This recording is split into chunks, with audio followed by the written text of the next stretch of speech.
Assalamualaikum warahmatullahi wabarakatuh. Nama saya Inka Tasma dengan NPM 20111000308. Saya dari Fakultas Tarbiyah dan Keguruan, Prodi PGMI kelas D.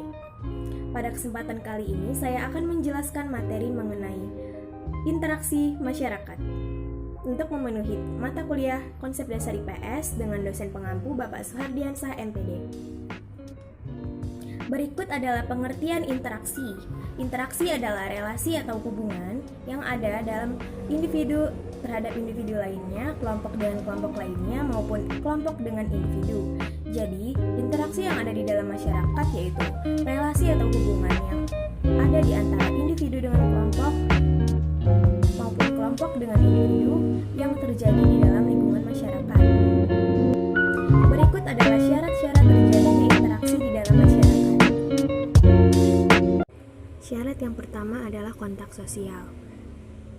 Kontak sosial merupakan hubungan timbal balik antar individu atau antar kelompok yang terjadi secara fisik, misalnya berbicara ataupun berjabat tangan. Yang kedua adalah komunikasi, yang merupakan syarat terjadinya interaksi sosial. Hal terpenting dalam interaksi sosial adalah komunikasi, yaitu pembicaraan, gerakan fisik, ataupun sikap. Selanjutnya adalah bentuk-bentuk interaksi dalam masyarakat. Ada dua, yaitu interaksi sosial diasosiasi dengan interaksi sosial asosiasi. Bentuk interaksi sosial asosiasi artinya terjadi akibat adanya proses asosiasi yang meliputi kerjasama, akomodasi, dan asimilasi.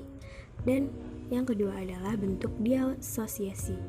Bentuk interaksi sosial ini terjadi adanya proses diasosiasi meliputi persaingan, kontravensi, dan pertentangan. Adapun 3 jenis interaksi di dalam masyarakat. Yang pertama adalah interaksi antar individu dengan individu, yang kedua interaksi antara kelompok dan kelompok, dan yang ketiga adalah interaksi antara individu dengan kelompok. Dan berikut adalah ciri-ciri dari interaksi. Yang pertama adalah adanya pelaku dengan jumlah lebih dari satu orang. Proses interaksi sosial tidak akan terjadi ketika hanya terdapat satu orang.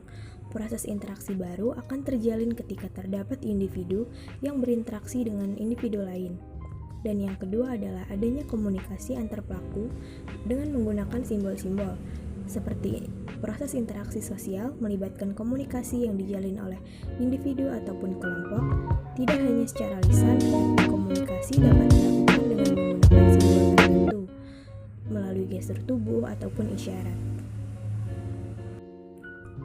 Berikut ini adalah 3 contoh gambar dari interaksi yang ada di dalam masyarakat. Yang pertama adalah gotong royong yang melibatkan masyarakat yang ada di lingkungan sekitar.